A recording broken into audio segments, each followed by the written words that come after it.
Hello, hello. I'm Nancy from Black Sheep Knitting in Needham, Massachusetts, a local yarn shop just outside of Boston. I podcast once a week, generally, and I try to give some helpful hints and things that are going on in the shop and things that I'm doing and things that I'm planning on doing and new yarns and all kinds of goodies. So I hope you enjoy it. I hope you'll subscribe too. Be sure to subscribe and send questions that you might have. And if you do have some questions, we had some questions about pricing of yarn. I don't plan on naming prices for yarns that I show, but almost everything I show is on our website. So you can look on our website at blacksheepknitting.com and you can find prices for things there. Today I wanted to talk a little bit about yarn festivals. And I can't believe I'm saying this because of course you can go and buy yarn there when you could be buying it here. But it's an awful lot of fun to go to these, even if you pick up a skein or two, if you're a loyal customer. But if you're, out there not near us and you want to go and have a lot of fun, here are some, I'm going to name a few places that you can go that I know of, and ones that are happening now and then some later on in the year. The first one that I can think of right now is the New York Sheep and Wool Festival, which is called Rhinebeck. It's in Rhinebeck, New York. It's a huge fiber festival. It's just a blast to go there. This year will be my 4th year, I think, of going. And this time I'm renting a house with some friends, and that's always a good thing to do. But I've done B&Bs and I've done hotels, different things. But there are probably close to 40,000 people that come. And don't be afraid, it's spread out, so it's not, there are parts of it that are kind of crowded, but it's so much fun, and there are vendors from all over the place. There's even one whole building that's full of food, and there's great food there, and sheep, and llamas, and alpacas walking around, people holding them, of course. That's the biggest one for now. The next one that I know of that's coming up after that is the Vermont Sheep and Wool, which is in Turnbridge, Vermont, I think, and that's in, I believe, October. And then in November is the Northeast Fiber Festival, which is in Springfield at the West Springfield at the Big E. And that's a great one. I've sold yarn there before as a vendor. And it's easy to get to from Boston. It's a quick day trip, a lot of fun. And they also have, there are lots of animals, which I always found fun being there. Great vendors, just really interesting yarn. And not all yarn, there's all kinds of other things, handmade things. So that's a great one. The next, and there's also, if you're up for traveling, in the Shetland Islands is the Shetland Sheep and Wool Festival. I believe that's in September. People rave about it. I have yet to go. I would like to go. So maybe someday I can arrange to get the time off and go. Another one, and it just flew out of my head. Oh, there's a new one that's also in, I believe in September, is the Prince Edward Island sheep, and are they calling it that? I forget what they're calling it, but it's in a festival, fiber festival in, I think it's a PEI fiber festival. This is brand new. They tried to have it last year, but because of COVID, they didn't. So I believe it's in September. They've got vendors from around Canada. I think that I heard that Andrea from Fruity Knitting is coming with her daughter and should be there. So I think that would be a fun one to go to if you're up for a trip to Prince Edward Island. There's also in Montreal, and I'm not sure when they're going to have it this year, it's I think in the spring, Knitty City, which is, I think they had it last year for the first time. It's sometimes on the West Coast as well. And then in February, the Vogue Knitting Live, I guess they call it, no, Vogue, I'm not prepared today, Vogue Knitting Live, which they hold every year in the Marriott in Times Square. And that's a huge one, again, often crowded, but what I've learned about it is don't be the first one there. That's no fun. Go in the, I think it's on a Saturday and Sunday, go in the mid to late afternoon on Saturday or Sunday in the morning. It's much less crowded. And there'll be plenty of yarn you're not gonna want for if you weren't the first one there. They also have a lot of classes, so you can take classes and learn something. They generally have they always have really good teachers, and it's an opportunity to learn a lot. Then the next one that I can remember is in April or May, I forget when it was this year, but is the New Hampshire Sheep and Wool Festival. And that's in just near Manchester, New Hampshire.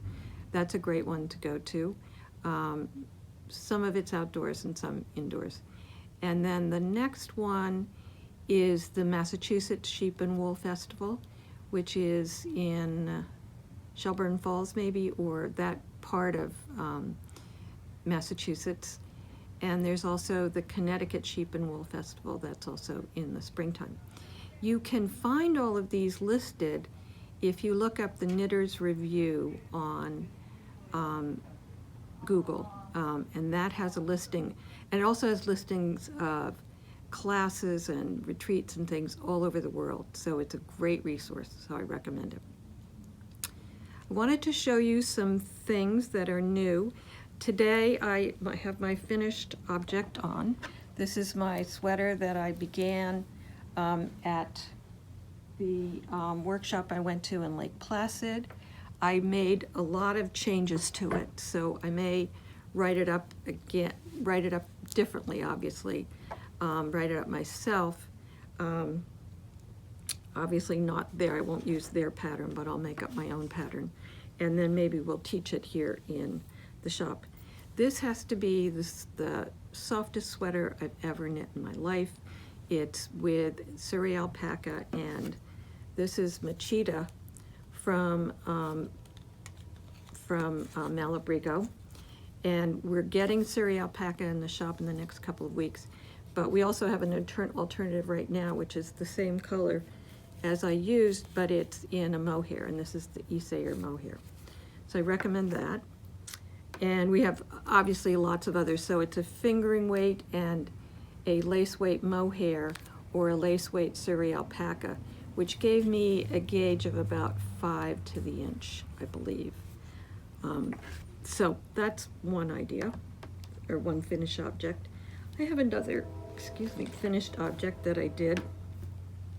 And this is a pattern called Olivia. It's a Cocoa Knits pattern. And this is a super short sweater that has lots of bobbles. And I made this with, and it has bobbles in the back. So but it's very short. You could make it longer, obviously. And it's got this sleeve over here. And it's meant to be worn with something long underneath. This is what I made it with, is the Sandnes alpaca and the Isayer silk mohair held together. I got a couple of other combinations that I thought would be pretty. This is the Alpaca Yarn Company Classic Alpaca, which is the same gauge, same everything as the Sandnes garn, and again with an Isayer mohair. And another one is Alpaca Yarn Company and Isayer mohair. So we have others, of course, in the shop. The next thing I wanted to show you was Joji Locatelli came out with what I think is just a dreamy, beautiful sweater called Lace and Fade Boxy. And it's based on her boxy sweater, if any of you have made that. So I was so inspired that I ran downstairs into my studio and dyed colors for this. So these were the colors that I came up with. I tried to get something similar to Hohi's colors. And then I have a white mohair that would be the lace part. If you notice, the lace part is done with the mohair. And we'll have this made up as kits, and I've dyed some other colorways at home to come soon. I came up with another sort of goofy, fun idea to do some really bright colors. These are in Malabrigo sock, and you would put a white in between for the lace. And then one other, which these are Malabrigo sock, and these are the colors I came up with right here. And I chose this to go in between, but you could do a gray, as I see a lot of gray in this. So those are some choices for that. I think this just, I would, if I didn't have about 5 things on the needles, I would start this today. So that's that. And then one last thing that we have in the shop. Some of you may remember the Graphica sweater that I did. And I have to say, this is the most fun color work sweater I've ever done, because it's just done with 2 colors. Now this isn't the exact, these aren't the exact color, this isn't the exact yarn that I did this with. The white is, but the black isn't. So I've dyed this to go with it, and I will dye other colors. And this is the pattern. And I loved doing this because the floats, the colors they're very few, what do I want to say? The floats are very short in this, so the color changes are short.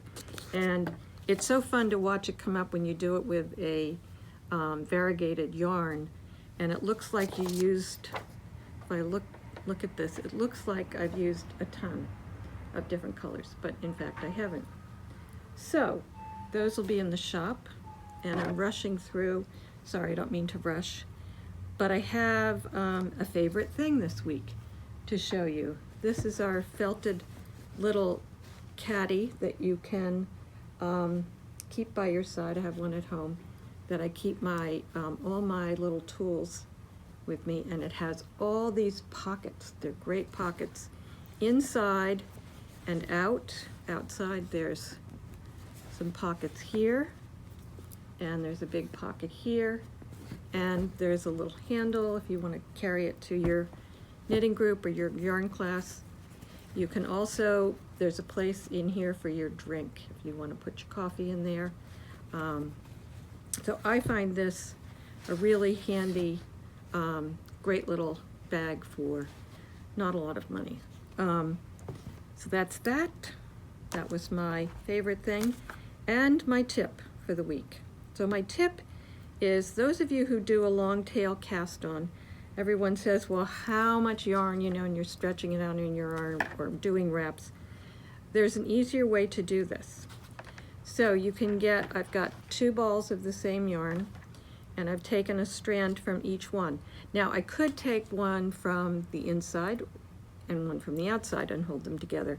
I didn't want to dig in to get the guts out of these, but I knew I was going to use these 2 skeins. So what I'm going to do is make a slip knot, which you would normally do with a long tail cast on. So I've got my slip knot. I'm going to put my needle in, and because I've held 2 yarns together, I've already got 2 stitches on my needles. So then, rather than have to have a long tail, what I have is one of these is going to be my tail and one is my working yarn. And I just start my long tail cast on as I normally would. And I'm casting on. And so in the end, so I will cast on as many as I need to. And if it's 300 stitches, I don't have to worry that I got out enough yarn. Because how many times have we gone all the way through casting on 400 stitches, and you get to 350 and you ran out of yarn. That's a lot to cast on, but even if you're doing 100, it's hard to judge how much. So in the end, so suppose I needed 30 stitches, I cast on my 30 stitches. And then I just take one of these and cut it, leaving like a 6-inch tail for weaving in, and I'm done. And so I don't have to have gauged how much or measured how much yarn I need for my cast on. So this is a great way to do that. So that's my tip for today. I know I rushed through this, but I was trying not to make it too long. I hope it's a sultry, sunny July day outside, I have to say here. It's nice to be inside with the air conditioning and not out digging in my garden, working up a sweat. So I hope you have a great week of knitting. Remember that if you have questions about pricing, yardage, that kind of thing, you can look on our website. You can also call the shop anytime between 1 and 5, Tuesday through Saturday. We're here. If we don't pick up right away, we're with a customer, you can leave a message or call us back. Visit us online, and be sure to like us on and subscribe on YouTube to our YouTube channel. Thanks, and have a great week of knitting. Bye-bye.